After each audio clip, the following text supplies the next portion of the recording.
Dosis de ciencia. Hoy, calentando la Guerra Fría.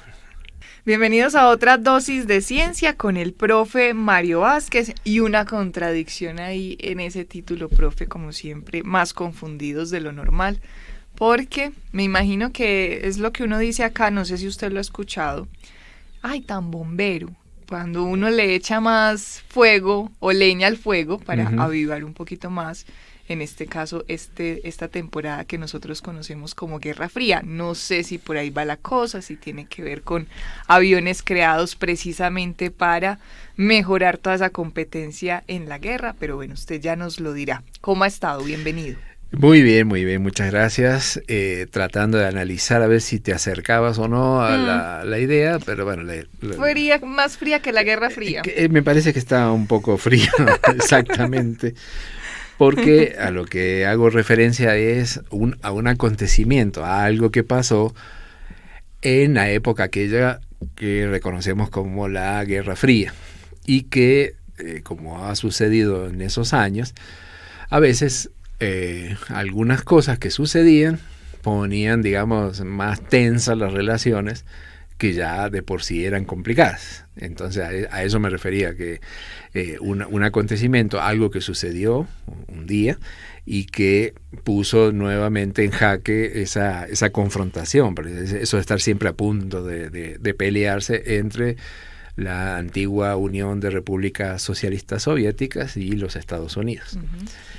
Y esto, el contexto de lo que te quería contar hoy es algo que sucedió con un avión en particular y que tenía, digamos, nos tenemos que remontar a esa época, ¿no? De donde había mucho secreto, los desarrollos de los aviones militares siempre estaban, y bueno, de alguna manera lo siguen estando todavía, condicionados a lo que hace el adversario.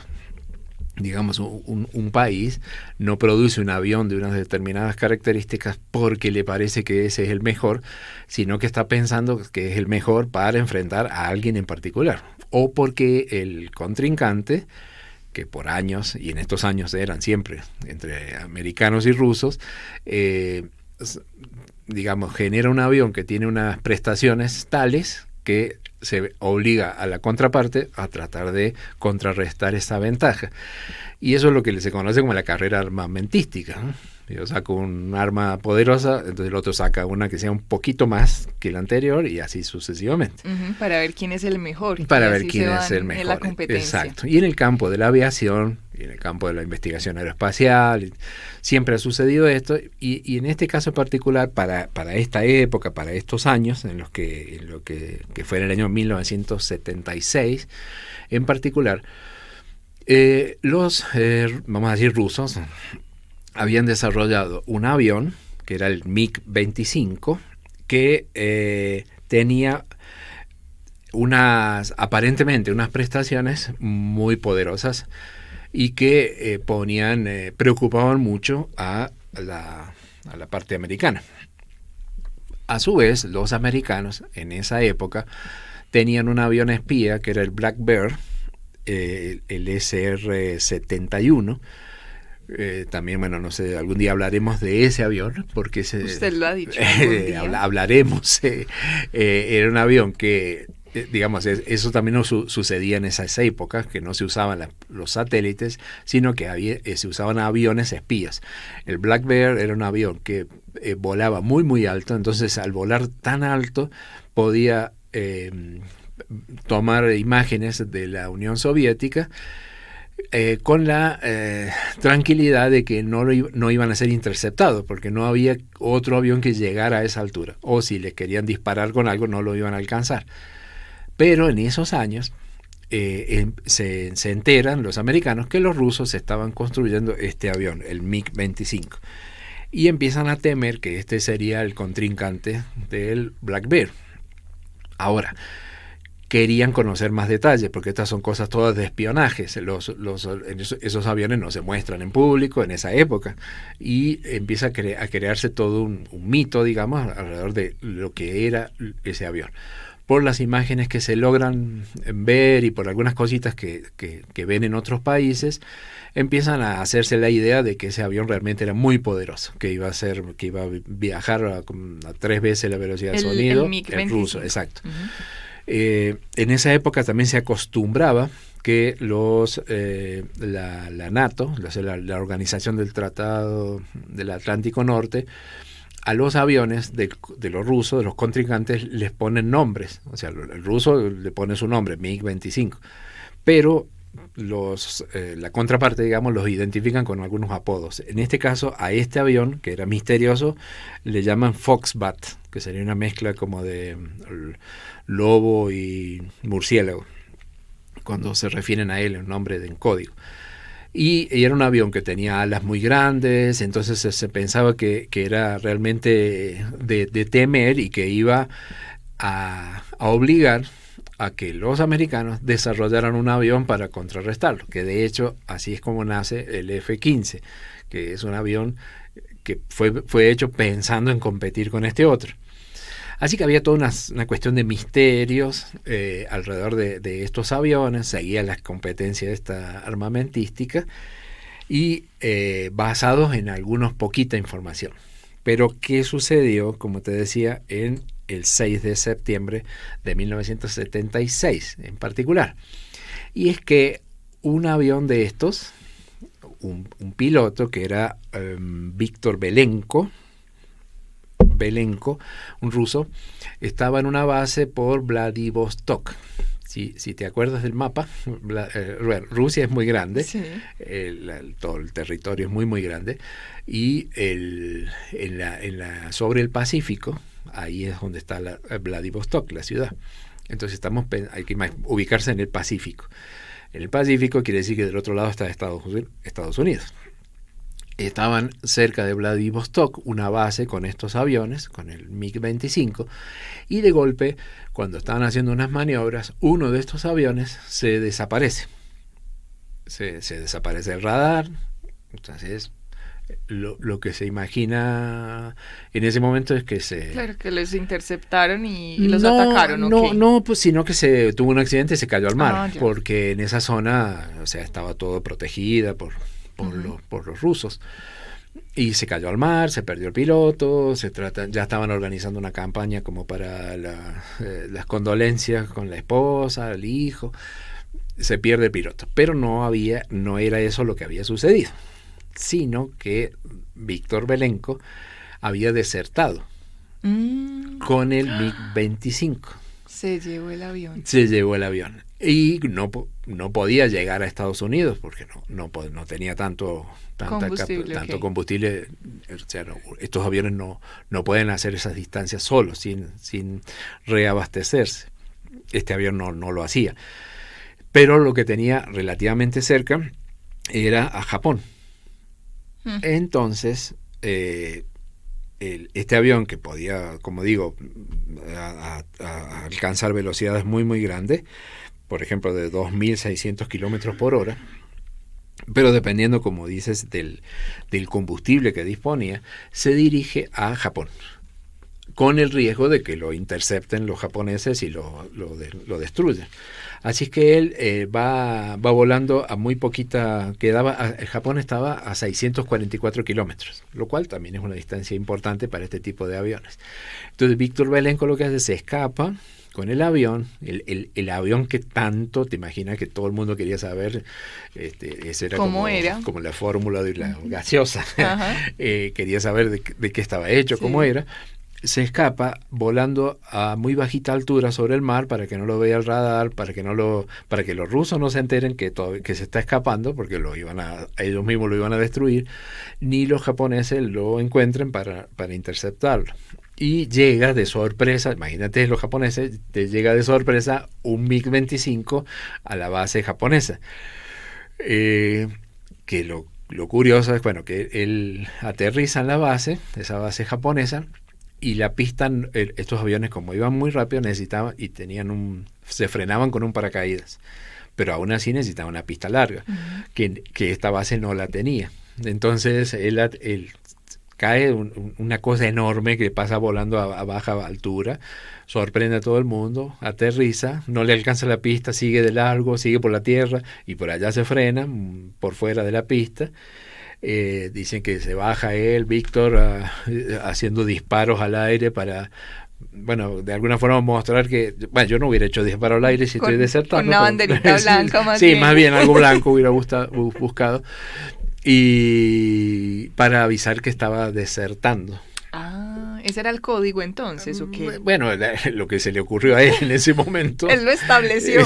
Sí, que era un ruso, aparte ruso que no hablaba como nosotros, ni el japonés ni el inglés.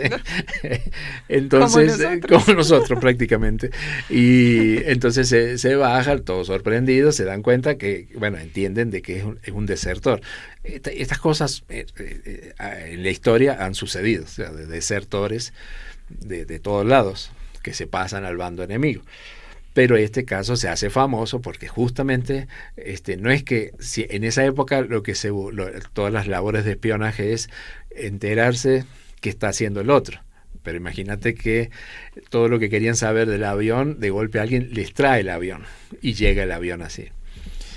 Bueno, los rusos en ese momento reaccionan a nivel cuando se empieza a conocer la información, diciendo que en realidad había sido engañado, que había sido, no sé, como drogado, que había tenido un accidente. Bueno, tratan de decirle, bueno, que vuelva a casa, cuando él aclara que no, que él ha desertado.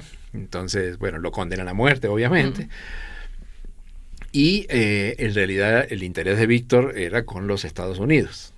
No llegaba a los Estados Unidos, él avisa que quiere desertar, entonces y como si fuera poco, te llevas el avión, pero además, ya que estábamos, se llevó el manual del avión, o sea, también cargó con toda la información, todo lo que era un tesoro para el adversario. O sea, inmediatamente agentes de la CIA llegan prestos allá a Japón. Se les apareció la Virgen, como decimos por acá. Sí, con el MiG-25. Y lo entrevistan durante muchos días para estar seguro que porque también se acostumbra a esto. Pero acá es difícil, no te pueden estar engañando cuando te traen el avión. Ahora, entonces pasan un montón de días, se lo entrevistan. Era un tesoro para Estados Unidos. Él pide asilo en Estados Unidos. De hecho, lo consigue finalmente. Esta en la época que el presidente era Gerald Ford y luego es Jimmy Carter. Toca toda esa transición. Pero los japoneses eran los dueños de casa. Los dejan que vengan los de la CIA, pero ustedes no me tocan el avión. O sea, tampoco me los... Eso está en la casa mía. Sí, porque los americanos hubieran querido tomar el avión, volarlo y llevárselo. Digo, no, pueden verlo, dense una vueltita, revisen lo que quieran, todo, pero el avión no lo vuelan. Y entonces lo que hacen es lo revisan exhaustivamente. ¿Qué tan exhaustivamente dirás vos? Muy exhaustivamente. Lo desarman el avión, lo desarman por pedacitos. ¿Ah, sí? Y empiezan a analizar todo porque tenía ciertas cosas que eran importantes, como el propulsor, el motor, era un motor muy poderoso. Entonces ahí lo estudian, se dan cuenta, porque eso es lo que condicionaba realmente a qué velocidad podía llegar y si realmente iba a ser un peligro para el Black Bear americano. Y otra cosa que tenía importante era el radar. Tenía un radar con una tecnología... Bueno, los rusos en general siempre han hecho cosas muy feas, no son elegantes, pero son robustas. Muy útiles. Son útiles, o sea, no son lo más moderno, y de hecho usaba unas válvulas todavía cuando en la época de los transitores, este avión todavía tenía unas válvulas al vacío, una parte electrónica, que era muy rústica, muy rudimentaria, pero tenía sentido porque a altas velocidades y a altas temperaturas que alcanzaba eran más confiables estas cosas que las modernas. Entonces era cómo usar cosas antiguas pero eficientes. Y claro que no tenía, por ejemplo, por una cuestión de peso, también es muy típico de los rusos, no tenía sistema de eyección, o sea, el piloto si se caía, se caía. Entonces le iban aligerando pesos por todos lados. Era rústicamente eficiente. Entonces lo estudian, como digo, lo desarman por todas partes, lo analizan, los japoneses no dejan que hagan más que eso, y finalmente para los americanos quedan como más tranquilos porque no era tampoco lo que se imaginaba, porque se hablaba, por ejemplo, de que era un avión como al poder viajar a altas velocidades, la temperatura que alcanza es muy alta, y tiene que ser, no cualquier material se soporta esas temperaturas. Se pensaba que habían dominado cómo hacer un avión de titanio. Y dijeron, bueno, sí, después descubren que tenía titanio, pero no era en todo el avión, sino en las partes más cálidas, que más se sometían a la temperatura. Entonces no era tanto, que era cierto que podía volar no a las velocidades de 3 veces la velocidad del sonido, pero 2 veces la velocidad del sonido sí. Y que para la tranquilidad del avión espía que tenían los americanos, digamos, no era capaz de sostener la velocidad y la altura durante mucho tiempo. Era un cohete realmente, era no gigante, un cohete, pero no podía estar mucho tiempo a esas velocidades. El otro avión podía estar todo el tiempo allá arriba, tranquilo. Entonces van descubriendo cositas. También de que en realidad las grandes alas que tenía era por el tamaño del avión, era para que no se caiga. Si una ala más chiquita se iba a caer el avión, porque no había forma. Así que bueno, encuentran muchas cositas. Y entonces bueno, como dicen las notas que uno encuentra por ahí, que reconocen de todas maneras que los ingenieros soviéticos habían construido un caza muy simple, pero con unas prestaciones impresionantes. Y en poco tiempo. Entonces, bueno. En poco tiempo que lo crearon. Que lo crearon, claro. Entonces, bueno, la moraleja de todo esto, bueno, es que los rusos, bueno, ven que se descubre su avión, de todas maneras siguen con el proyecto, lo venden a otros países, todo ya se conoce, pero ya lo tenemos, siguen avanzando en otro modelo más avanzado que creo que no lo llegan a hacer, un MiG-30 y tanto. De hecho, bueno, ahora sí existe el 25, el 29, o sea, siguieron avanzando. Eso le sirvió a los americanos como excusa de desarrollar un avión que pudiera contrarrestarlo, y el F-15, después viene el F-16, el F-35, bueno, lo que estamos ahora. Y como cosa curiosa es, a los rusos lo condenan a muerte, o sea que no hay forma que don Víctor Belenko pudiera volver por su casa. Ni al mundial, ni nada. Ni nada. Él estaba casado, todo, pero estaba como divorciándose o algo así, entonces obviamente no vuelve nunca más. Uh-huh. Se va a vivir a Estados Unidos. En Estados Unidos le dan un salario, trabaja como ingeniero, después, inclusive se menciona que puede que esté vivo todavía, pero con otro nombre. En el año 96 hizo unas declaraciones a la prensa y ha trabajado en la industria de la aviación en Estados Unidos. El desertor. Y el dato curioso, dos datos curiosos que llama la atención de este tema es que finalmente qué pasó con el avión, porque entonces yo te dije lo desarmaron, ¿se quedaron los japoneses con él o qué pasó? No, porque son muy juiciosos y muy organizaditos. Sí, eso hemos visto. Entonces lo que hicieron después que habían hecho todo eso, lo volvieron a poner, los pedacitos lo pusieron muy juiciosos en unas cajas, lo pusieron en un barco y se lo devolvieron a Rusia. Y le cobraron $40,000 por el envío y por haber dañado esa partecita que le dañaron en el aeropuerto. Acá le devolvemos el avión. Por favor, nos consignan los $40,000 por el envío y por el daño que hizo el avión.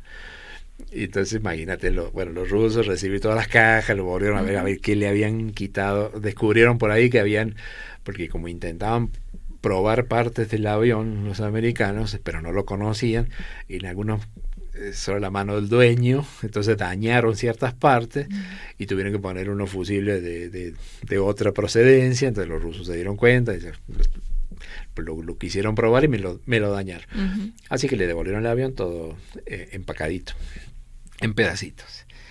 Y la otra cosa que no tiene nada que ver con la aviación es que, como cosa curiosa, es que Víctor Belenko vive entonces en Estados Unidos durante muchos años, es vigilado de todas maneras, o sea, no confía en todo, o sea, tiene una vida muy, muy vigilada, y que en algún momento quedó la anécdota que él se fue a un supermercado y se sorprendió para esos años, 76, digamos, la opulencia de los supermercados en comparación con lo que él podía ver en Rusia. le llama la atención, pero no entendía nada de lo que veía. Y se come una comida enlatada que le gustó muchísimo. Y después le explicaron, cuando le dieron así, que era comida para gatos. Ay, Dios. Pero él dijo que de todas maneras era mejor que era muy rico, que era mejor de lo que podía comer antes allá. Entonces quedó nunca he probado eso, pero bueno. Bueno, ahí está. Y eso que no hemos pasado, profe Mario Vázquez, a los datos curiosos. Imagínese entonces lo que viene a continuación. Psst, psst. Atiende, aprende y sorprende. Aquí va el dato curioso.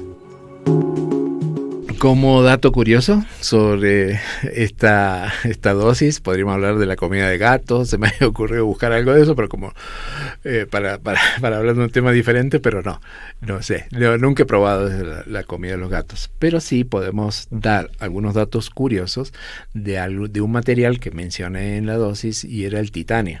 Sí, señor. Entonces, el titanio es un elemento que es muy conocido por todos, es muy utilizado en nuestra sociedad y tiene unas características muy particulares, ese metal. ¿Dónde se utiliza? Que uno no se da cuenta. Bueno, primero que el metal no se encuentra como tal, como la mayoría de los metales no están así, metal puro, tú no haces un hueco y te encuentras un pedazo de titanio, sino que en la naturaleza los metales siempre están combinados, formando un compuestos químicos, normalmente son óxidos. Por las condiciones que tenemos nosotros en la naturaleza, los metales están oxidados. Entonces hay óxidos, distintos minerales. El más famoso, el más común del titanio es el rutilo, se llama así, rutilo. Entonces el rutilo es dióxido de titanio. Es un átomo de titanio con 2 átomos de oxígeno, dióxido de titanio. Y es muy utilizado, por ejemplo, en las pinturas. Es como pigmento blanco, porque es un compuesto que es inerte, es decir, no se descompone, no reacciona y tiene ese aspecto. Y se pueden hacer pinturas, las pinturas en realidad son pigmentos que van en un medio que los transporta, y cuando tú pintas vas depositando todos esos pigmentitos. Esta clase no me la esperaba. En el caso del rutilo es un pigmento blanco. A partir de esos minerales, con un proceso, se logra tener el metal puro, que tiene las características de brillo que nosotros asociamos a un metal, como el platino, ¿cierto? El titanio también, o el aluminio, por ejemplo, de las ollas. Ahora, desde el punto de vista de la aviación, ¿por qué usar titanio? Porque soporta altas temperaturas. El titanio, para fundirse, o sea, para que el metal se funda, Se corroe, sí. O no, mejor. No, se funda, sí. se haga líquido. Sí. Tienes que llevarlo a 1668 grados Celsius. Entonces soporta altas temperaturas, todavía sigue siendo sólido, digamos, como el metal. Y la otra propiedad que tiene, digamos, bueno, entonces es más pesado que el aluminio, por ejemplo, o que el acero, pero mucho más resistente, pues porque aguanta muchas temperaturas, no se deforma, y bueno, pero no puedes hacer todo un avión porque ahí tienes una cuestión de pesos y todo eso. Toca como negociar entre, claro, más peso o que resista depende más. Y depende de la aplicación. Y la otra aplicación importantísima que tiene el titanio, se puede hablar mucho más de esto, pero vamos a reducirnos a esta partecita. Lo que yo te mencionaba, que es muy inerte, es decir, que no reacciona. Cuando la palabra inerte quiere decir que tiene una baja reactividad en el ambiente, en el entorno que tú lo pongas, con otros compuestos, para dar siempre un extremo opuesto sería el hierro. Un clavito de hierro, una estructura de hierro, todo lo que tú ves cotidianamente que se oxida, que se corroe, quiere decir que con las condiciones ambientales, con el oxígeno y la humedad del aire, se oxida y se forma esa herrumbre. Cuando ves un metal que no se oxida o que dura más tiempo, está más protegido. El titanio se protege él mismo, se protege como le pasa a otros metales, se oxida, pero el óxido que forma, igual que el aluminio de la olla, el aluminio, por ejemplo, se debería disolver directamente, pero por suerte para tu sancocho no se disuelve, porque el óxido que se forma es una capita invisible, muy delgadita, pero es muy resistente, lo protege. Es como si se pintara él solo con una capita que lo protege. El titanio hace lo mismo. Y por esa razón se ha utilizado en medicina como implantes. Los implantes metálicos, recuerda que te dicen, sí. tiene una placa de titanio, en prótesis, claro. Piernas, caderas. caderas, Ujú. todas estos están hechos de titanio por esa inercia, por ser tan poco reactivos. Y ahí es donde lo único que podría uno pensar es decirme, pero ¿por qué si es algo que te van a poner en una cadera, en una rodilla, no sé, está dentro del cuerpo, ¿por qué va a reaccionar?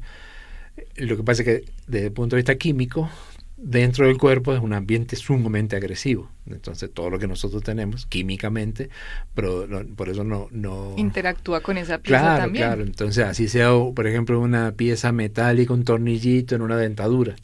Por ejemplo. El solo hecho Ujú. del contacto con la saliva. Entonces la saliva es un medio químicamente agresivo. Los fluidos biológicos son químicamente agresivos por la composición que tiene, por la acidez que tiene. Entonces no se puede poner cualquier material. Entonces tiene que ser que obviamente uno no se puede romper, no se puede disolver, tiene que estar allá adentro. Y por eso hay todo un campo que también en la universidad se trabaja mucho sobre esto, del desarrollo de materiales que se llaman biocompatibles. Es decir, que puedan estar dentro del cuerpo, también se usan, no siempre son metales, pero que no reaccionen con nada del cuerpo, porque sería peor el remedio que la enfermedad. que la enfermedad. En este caso es nuestro amigo el titanio, entonces, en esta dosis de ciencia que nos deja el profe Mario Vázquez. Profe, como siempre, muchísimas gracias. Muchas gracias. El último datito se llama titanio viene de la mitología de los titanes, en honor a los titanes. Y los titanes, como tú sabes, son los hijos de Urano y de Gea. De ahí viene el nombre de titanio, entonces tiene así como una majestuosidad en su nombre. Ahí está, muchas gracias.